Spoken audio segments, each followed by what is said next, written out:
সুপ্রিয় বন্ধুরা, সবাইকে স্বাগতম।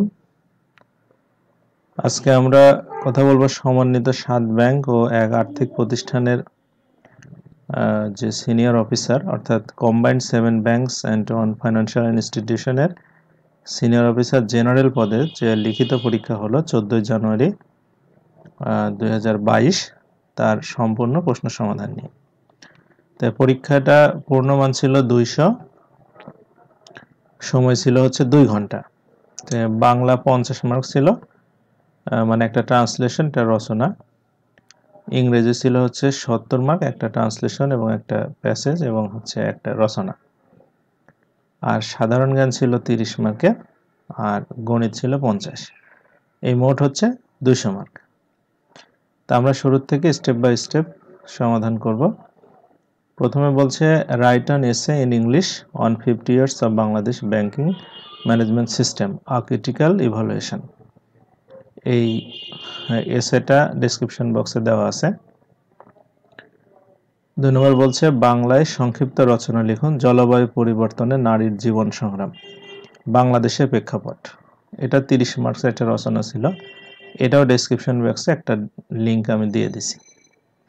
3 নম্বর থেকে ছিল হচ্ছে শর্ট নোট রাইটিং, বলছে write short note on the following. 5টা শর্ট নোট ছিল। প্রথমটা ছিল ক্লাসিফাইড লোন, দ্বিতীয়টা start up agri business, third one Dhaka elevated expressway, and হচ্ছে ডি নাম্বার ছিল best practice of demographic dividend and health care banking. এই 5টাই আমি একটু আলোচনা করার চেষ্টা করতেছি। প্রথমে ছিল হচ্ছে যে ক্লাসিফাইড লোন। ক্লাসিফাইড লোনটা হচ্ছে যে ব্যাংক হচ্ছে যদি মনে করে যে তার লোনটা ডিফল্ট হয়ে যাওয়ার সম্ভাবনা আছে, সেই ধরনের স্পেশালি লোনকে ক্লাসিফাইড লোন বলবে। মানে যে লোনটা ডিফল্ট হয়ে গেছে সেটা ক্লাসিফাইড লোন না, মানে যে লোনটা ডেঞ্জার অফ ডিফল্ট, অর্থাৎ ডিফল্ট হওয়ার সম্ভাবনা আছে। আচ্ছা, ক্লাসিফাইড লোনের ইন্টারেস্ট এবং প্রিন্সিপাল অংশ, অর্থাৎ আসল এবং সুদ দুইটাই বাকি থাকে। তো এইটার বিষয়টা হচ্ছে যদি কোনো লোন দেখা যাচ্ছে যে 90 দিন পর্যন্ত মানে তার ইনস্টলমেন্ট পরিশোধ না করে এক নাগারে, তাহলে ব্যাংক এই লোনটাকে হচ্ছে ক্লাসিফাইড লোনের তালিকায় দিয়ে দেয়। তো এটা মূলত আসলে ক্লাসিফাইড লোন। এরপরে বি নম্বরে ছিল start up agri business. Agri business বিষয়টা হচ্ছে যে এগ্রিকালচার বেজ ইন্ডাস্ট্রি, মানে এগ্রিকালচার বেজ ইন্ডাস্ট্রি বলতে শুধু এগ্রিকালচারাল যে প্রোডাকশন, অর্থাৎ হচ্ছে এগ্রিকালচার প্রোডাক্ট যেমন আম, আলু, পটল, দুধ, এগুলো শুধু উৎপাদন করা না, মানে not only production but also distribution and profit maximisation, সব কিছু এগ্রি বিজনেসের সাথে জড়িত। অর্থাৎ হচ্ছে ব্যাকওয়ার্ড এবং ফরওয়ার্ড যে ইন্ডাস্ট্রিগুলো আছে এগ্রিকালচারের সাথে, সম্পূর্ণটা মিলেই হচ্ছে এগ্রি বিজনেস। এর ভিতরে অন্তর্ভুক্ত বায়োটেকনোলজি থেকে শুরু করে farm, food, forestry, fisheries, fuel, fibre, সব কিছু এর ভিতরে থাকে। এবং এগ্রি বিজনেসের মধ্যে আবার অনেক সময় মাইনিংও থাকে। তো এটার ভিতরে মূলত হচ্ছে যে দেখা যাচ্ছে যে সাপ্লাই, ইনপুট সাপ্লাই, মানে দেখা যাচ্ছে যে প্রোডাকশন থেকে শুরু করে ভ্যালু অ্যাডিশন, মার্কেটিং করা, উদ্যোগ গ্রহণ করা, ফাইন্যান্সিং এর কাজ এবং এগ্রিকালচারাল এক্সটেনশন যে বিষয়গুলো আছে সবগুলোই এগ্রি বিজনেসের অন্তর্ভুক্ত। এরপরেরটা ছিল হচ্ছে Dhaka elevated expressway. Dhaka elevated এক্সপ্রেসওয়েটা হচ্ছে বাংলাদেশ সরকারের একটা গুরুত্বপূর্ণ প্রজেক্ট, যেটা শাহজালাল এয়ারপোর্ট থেকে শুরু করে কুতুবখালী হয়ে মহাখালী পর্যন্ত, তেজগাঁ, কমলাপুর, ঢাকা, এইগুলো কানেক্ট করছে। তো এটা হচ্ছে যে আমাদের অবকাঠামোগত একটা বড় প্রজেক্ট, যেটা 46.73 কিলোমিটার লম্বা হবে, প্রায় 122 বিলিয়ন হচ্ছে টাকা খরচ হবে, মানে 1.4 বিলিয়ন ইউএস ডলার প্রায় খরচ হবে আর কি। তো এটা Italian Thai development corporation, China railway construction কর্পোরেশনের সাথে কন্ট্যাক্ট করে কাজটা করতেছে আর কি, বাংলাদেশ সরকারের অধীনে। আচ্ছা, এরপরে আসছে হচ্ছে best practice of demographic dividend. Demographic ডিভিডেন্ডটা হচ্ছে যখন একটা দেশের মানুষের জন্মহার কম থাকে, মৃত্যু হারও কম থাকে, অর্থাৎ মানে ছোট মানুষের সংখ্যাও কম এবং বৃদ্ধ মানুষের সংখ্যাও কম থাকে, অর্থাৎ বেশিরভাগ মানুষই হয় হচ্ছে লেবার ফোর্স, মানে কর্মক্ষম, এবং সেই দেশের অর্থনৈতিক উন্নয়নটা র্যাপিডলি হতে থাকে। তো সেই দেশের জনসংখ্যাটাকে বলা হয় হচ্ছে ডেমোগ্রাফিক ডিভিডেন্ড। তো এই ডেমোগ্রাফিক ডিভিডেন্ড মানে কখন হবে, যখন জন্ম হার মৃত্যুর অর্থাৎ ফার্টালিটি আর মর্টালিটি দুই রেটই কিন্তু কম থাকবে এখানে। আচ্ছা, তো এইটা হলে সুবিধাটা কি, যখন দেখা যাচ্ছে একটা দেশ তার উন্নতির দিকে যাচ্ছে তখন যদি ডেমোগ্রাফিক ডিভিডেন্ড থাকে তখন সম্পূর্ণ লেবার ফোর্সকে যদি সরকার ইউটিলাইজ করতে পারে তাহলে তারা অনেক উন্নতি করতে পারে। এবং এটা মানে অনেক দীর্ঘদিন পর পর আসে আর কি, মানে রেগুলারলি যে সব দেশেরই ডেমোগ্রাফিক ডিভিডেন্ড থাকে তা না। যেমন বাংলাদেশের এখন বর্তমানে ডেমোগ্রাফিক ডিভিডেন্ডের সময়টা চলছে। আচ্ছা, এরপরে আসছে হচ্ছে health care banking. Health care ব্যাংকিংটা হচ্ছে যে কোম্পানির merger acquisition, specially pricing, negotiation, valuation, advancement এইগুলো বিষয় নিয়ে কাজ করে। তারপরে হচ্ছে মিডিয়েটর হিসাবে কাজ করে বায়ার এবং কোম্পানি যারা সিকিউরিটি ইস্যু করে মানে শেয়ার বন্ড ইস্যু করে তাদের ভিতরে কাজ করে। আর একটা হচ্ছে raising capital with sales, trading, equity, research and retail banking, commercial banking নিয়ে এরা কাজ করে। এই আর কি মূলত health care system, health care ব্যাংকিংয়ের কাজ। এরপরে একটা প্যাসেজ ছিল, অনেক বড় একটা প্যাসেজ। তো এই প্যাসেজটা আমি মানে কিছু প্যারা আকারে পড়ি এবং এটার কিছু প্রশ্ন ছিল। প্রশ্নগুলো এরকম। তো প্রথমে হচ্ছে 1 নম্বর প্রশ্ন ছিল state the position of Bangladesh in Indo Pacific region. 2 নম্বর ছিল explain the view of Bangladesh and France in the formulation of Indo Pacific strategy. 3 ছিল why the passage the 1982 United Nations Convention has been taken account, elucidate the concluding remarks, and last one ছিল suggest the relevant title of the passage. তো প্যাসেজটা আমরা আগে একটু ভালোভাবে পড়ি। প্রথমে যেটা ছিল, প্রথম প্যারাতে বলছে যে Bangladesh the current chair of Indian ocean Rim association, অর্থাৎ ভারত মহাসাগরের রিম অ্যাসোসিয়েশন নামে একটা সংস্থা আছে যেটা IORA, এটার বর্তমান চেয়ারম্যান হচ্ছে Bangladesh. Has said it will make clear its position over the Indo Pacific region in the days to come as the government and currently working on it. বলছে যে আমাদের সরকার হচ্ছে আমাদের যে প্রশান্ত মহাসাগরীয় অঞ্চলে আমাদের বাংলাদেশের অবস্থানটা একদম পরিষ্কার এবং এটা নিয়ে আমাদের সরকার কাজ করতেছে আর কি। বলছে at the invitation of French President Emmanuel Macron, Prime Minister Sheikh Hasina paid an official visit to France. ফরাসি প্রেসিডেন্টের আমন্ত্রণে হচ্ছে আমাদের প্রধানমন্ত্রী উনি ফ্রান্সে একটা সফর করেছেন। Bangladesh and France share the same vision for free, open, peaceful, secure and inclusive in the Pacific region based on international law and with shared prosperity for all according to the joint statement. মানে বাংলাদেশ এবং France দুই দেশে মিলে একটা যৌথ বিবৃতি দিয়েছে। সেই যৌথ বিবৃতিতে তারা একমত হয়েছে যে এই প্রশান্ত মানে ইন্দো প্যাসিফিক অঞ্চল, যে ভারত মহাসাগরীয় যে প্রশান্ত এবং ভারত মহাসাগরীয় যে জলসীমা আছে বা জলের এরিয়াটা আছে সাগর, সেখানে হচ্ছে ফ্রি, ওপেন এবং পিসফুল, সিকিউর এবং ইনক্লুসিভ এই ওয়ার্ডগুলো ব্যবহার করছে, যে মুক্ত এবং শান্তিপূর্ণ, নিরাপদ এবং হচ্ছে সামগ্রিক আর কি তারা এই সমুদ্র অঞ্চলটা চায় যেখানে আন্তর্জাতিক আইন মেনে সবকিছু করা হবে। আচ্ছা, তারপরে বলা আছে taking note to the French and European strategies concerning in the Pacific both parties agreed to work towards prompting regional piece. মানে দুই পক্ষই আর কি হচ্ছে হয়েছে ইউরোপিয়ান স্ট্র্যাটেজি যেটা আছে সেটা হচ্ছে যে আমাদের রিজিওনাল পিস মানে আঞ্চলিক শান্তি এবং নিরাপত্তা ও স্থিতিশীলতার উপরে গুরুত্ব দিয়েছে।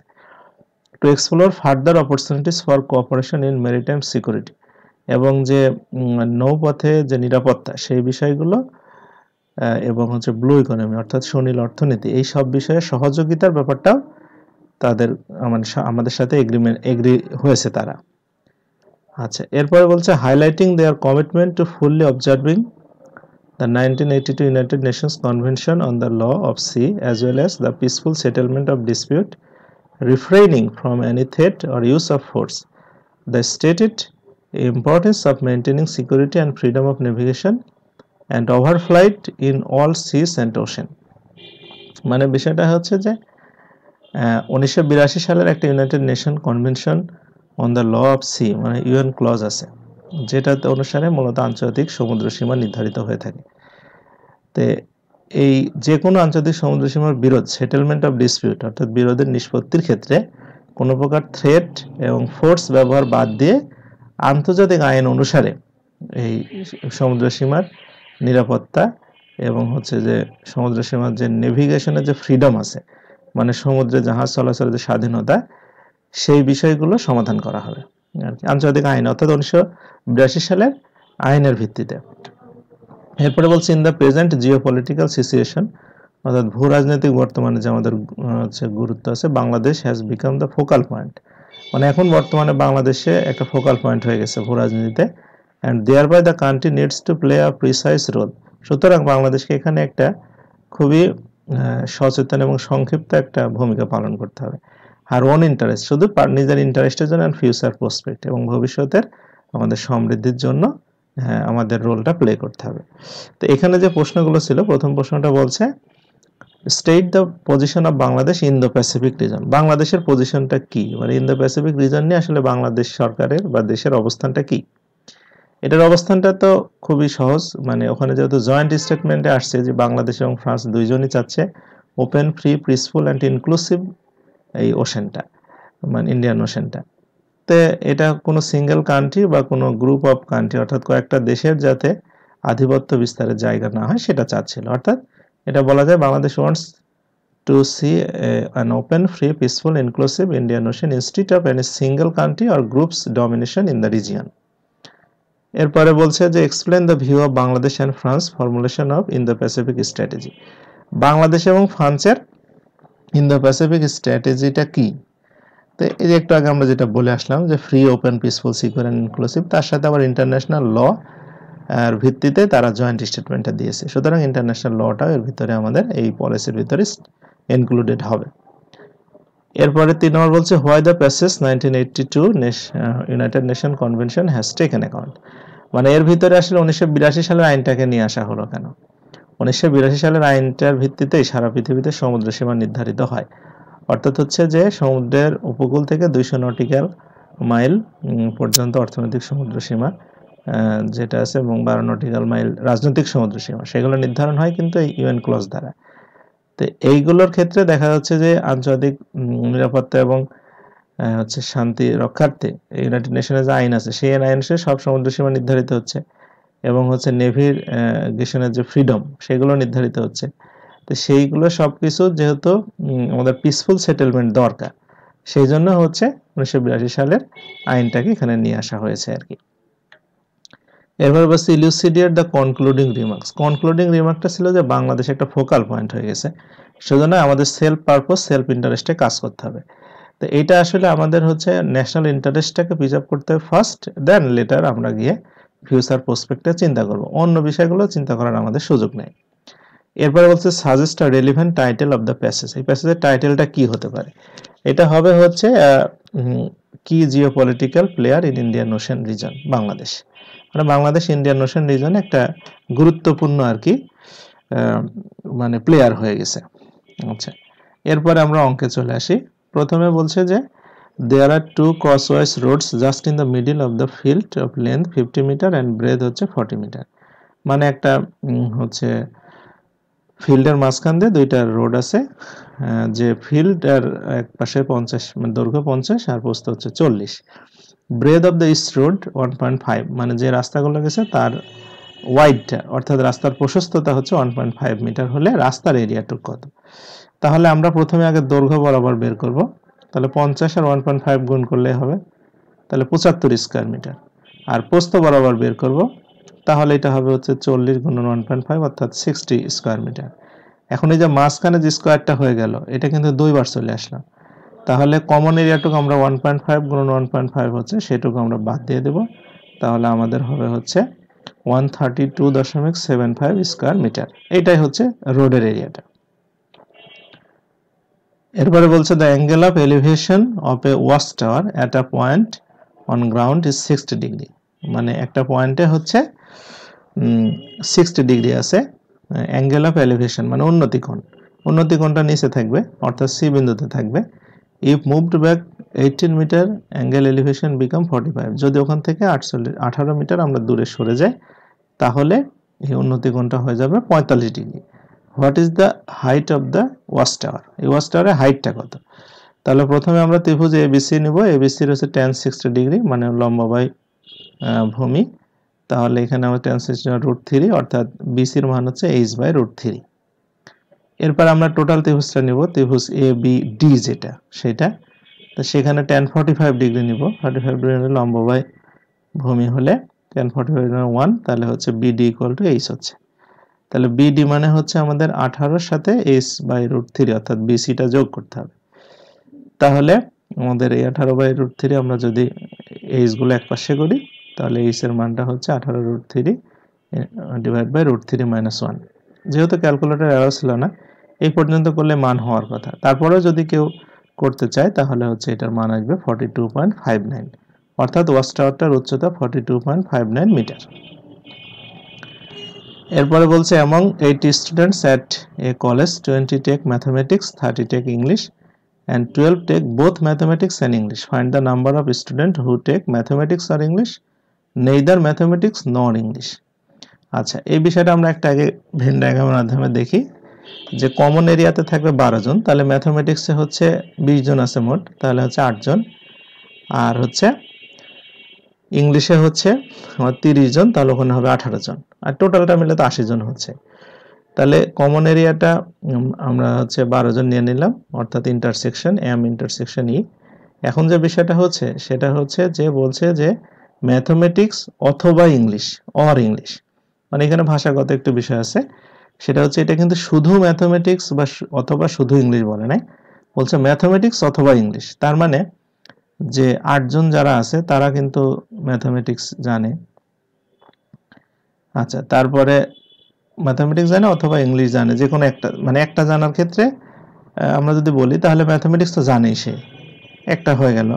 আবার এই 12 জনের ভিতরে সে ম্যাথমেটিক্স ইংলিশ দুইটাই জানে, তার মানে সে ম্যাথমেটিক্স জানে, অথবা যদি আমরা চিন্তা করি তাও জানে। আবার ই এর কথা ভাবে যে সে কিন্তু ইংলিশ জানে, মানে দুইটার মধ্যে একটা জানে, তাহলে আমরা এম ইউনিয়ন ই করব, তাহলে n M plus n E minus n M intersection E, তাহলে এখানে 20 প্লাস 30 মাইনাস 12 বাদ দিয়ে দিলে হবে 38। তাহলে আমাদের ম্যাথমেটিক্স অথবা ইংলিশ হয়ে গেল 38 জন। এখন বলছে ম্যাথমেটিক্সও না ইংলিশও না, তার মানে এই দুইটার মধ্যে কোনোটাই হবে না, তার টোটাল ছিল 80 জন। তাহলে আমরা এই টোটাল 80 জন থেকে আমরা এই যে ম্যাথমেটিক্স ইংলিশ যারা পছন্দ করে অথবা যারা, তাদেরকে আমরা বাদ দিয়ে দেবো, তাহলে আমরা পেয়ে যাব 80 থেকে 38 বিয়োগ করলে 42 জন। আচ্ছা, এরপর আসছে হচ্ছে এটা ত্রিকোণমিতির অঙ্ক ছিল, বলছে find theta if theta is an acute angle and 7 sin square theta plus 3 cos square theta equal to 4। তাহলে প্রথমে এটা লিখে নিলাম, তারপর আমরা এই cos square theta টাকে আমরা 1 minus sin square theta লিখে ফেললাম, তাহলে 7 sin square theta plus 3 minus 3 sin square theta minus 4 এক পাশে নিয়ে নিলে আমাদের হচ্ছে 7 sin square theta থেকে 3 sin square theta আমরা বাদ দিয়ে দিলে থাকতেছে 4 sin square theta minus 1 অর্থাৎ 4 sin square theta equal to 1। তাহলে sin square theta 1/4, তাহলে sin থিটার মান হচ্ছে রুট করে দিলে প্লাস মাইনাস হাফ। আচ্ছা, এখন আমাদের বলছে যে অ্যাকুইট অ্যাঙ্গেল নিতে হবে, অ্যাকুইট অ্যাঙ্গেলে তো সাইন কখনোই মাইনাস হবে না, যেহেতু হচ্ছে আমাদের এটা ফার্স্ট কোয়াড্র্যান্টে থাকবে, প্রথম চতুর্ভাগের মধ্যেই থাকবে, তাহলে আমাদের এখানে sin theta equal to half, অর্থাৎ থিটার মান যদি 30 ডিগ্রি হয় তাহলে শুধু হাফ হওয়া সম্ভব, সুতরাং থিটা ইকুয়াল টু 30 ডিগ্রি, যেহেতু অ্যাকুইট অ্যাঙ্গেল। আরও হাফ মান মানে হচ্ছে যেমন 120 ডিগ্রির মানও কিন্তু সাইন হচ্ছে হাফ হয়, পজিটিভ হাফই হয়। আবার হচ্ছে যে আমরা যদি 180 থেকে মানে 210 ডিগ্রির মানও কিন্তু হচ্ছে মাইনাস হাফ হয়, যেহেতু অ্যাকুইট অ্যাঙ্গেল বলছে সুতরাং আমরা শুধু এই 30 ডিগ্রিটাই নিব। আচ্ছা, এরপরে বলছে E number a man agree to refund the loan of 7,900 in few installment. Each installment is 5 টাকা more than immediate past installment. If the first installment 100, in how many installment will the man able to refund the amount? মানে একজন মানুষ 7,900 টাকা loan নিয়েছে, সে হচ্ছে প্রথম কিস্তিতে দিবে 100 টাকা, তারপরে 5 টাকা করে সে বেশি দিবে সব কিস্তিতে, দিতে দিতে কত কিস্তিতে লোনটা শোধ হবে। তাহলে প্রথম কিস্তি হচ্ছে 100, তারপরে কিস্তি 105, তারপরে কিস্তি 110, এইভাবে দিতে দিতে 7,900 টাকা হবে কত কিস্তি দিলে। তাহলে যোগফলটা আমরা বের করবো n/2 2a প্লাস n-1d 7,900 লিখে নিলাম। তাহলে এখান থেকে আমরা প্রথম পদ a এর মান হচ্ছে প্রথম পদ মানে 100, আর d এর মান হচ্ছে পার্থক্য মানে 5। তাহলে এটা হচ্ছে যে আমাদের 2 পাশে গুণ করে দিলে 15,800 হচ্ছে। তাহলে আমাদের হচ্ছে এটা আমরা এক পাশে করে নিলাম 5n² প্লাস 195n মাইনাস 15,800। এখান থেকে 5 কমন নিয়ে নিলে আমাদের n² 39n মাইনাস 3,160। তো এটা যদি আমরা মিডল টার্ম করি তাহলে হচ্ছে 79 থেকে এবং 40 নিলে হচ্ছে 79n মাইনাস 40n। তাহলে এখান থেকে আমরা n প্লাস 79 একটা হবে, n মাইনাস 40 একটা হবে। তাহলে n এর মানটা হবে 40, কারণ কিস্তির সংখ্যাটা নেগেটিভ নেওয়া যাবে না, অর্থাৎ সে 40 কিস্তিতে এটা শোধ করতে পারবে। এরপরে ছিল হচ্ছে বাংলা থেকে ইংরেজিতে ট্রান্সলেশন। তো ট্রান্সলেশনটা একবারে লিখে দিচ্ছি, আমরা লাইন বাই লাইন ট্রান্সলেশন করি। প্রথমটা হচ্ছে সাংস্কৃতিক আন্দোলন বাংলাদেশের মুক্তি সংগ্রামের এক গুরুত্বপূর্ণ ধারা। এটা হচ্ছে cultural movement is one of the important parts of the liberation struggle of Bangladesh. তারপরে দ্বিতীয় লাইনটা ছিল 47 পরবর্তী সময়ে বঙ্গবন্ধুর নেতৃত্বে যে রাজনৈতিক আন্দোলনের সূচনা হয়েছিল, সংস্কৃতি ছিল তার প্রাণ। Culture was the lifeblood of the political movement that started under the leadership of Bangabandhu in the later years of 1407. এরপরের লাইন ছিল প্রগতিশীল সাংস্কৃতিক সংগঠনগুলো মুক্তি সংগ্রামের ধারাবাহিকতায় সৃষ্টি হয় এবং সাধারণ মানুষের মধ্যে মুক্তিযুদ্ধের চর্চা ও অসাম্প্রদায়িক চেতনার বহিঃপ্রকাশ ঘটে। Progressive cultural organizations are formed as the continuation of liberation struggle and the practice of liberation war, and no communal consciousness অর্থাৎ অসাম্প্রদায়িক চেতনা was manifested among the common people. সেই আদর্শকে সামনে রেখে গণমানুষ মুক্তিযুদ্ধে অংশগ্রহণ করে। Keeping that ideology in mind, the masses participated in liberation war. কেবল সার্বভৌম রাষ্ট্র নয়, স্বাধীন ও সংস্কৃতিবান মানুষও যে স্বাধীনতার পরিচায়ক, সে সময় সাংস্কৃতিক আন্দোলন তার প্রতিফলন দেখা যায়। Not only sovereign state but also independent and cultured people are symbol of independence that's reflected in the movement of that time. আচ্ছা, এরপরে বলছিল ট্রান্সলেট ইনটু বাংলা, একটা ট্রান্সলেশন দেওয়া ছিল যেটা বাংলা করতে হবে। তো আমরা এটাও লাইন বাই লাইন করব। প্রথমে বলছে the inauguration of much hyped Dhaka Nagar Paribahan service marks the journey of what is called a bus franchise system.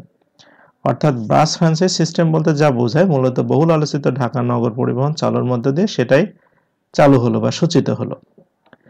এবার বলছি if the rationalisation of this particular bus route from Keraniganj Ghatarchar to Kashpur can set an example for other bus operators reluctant to join the system, this pilot project will have served its purpose.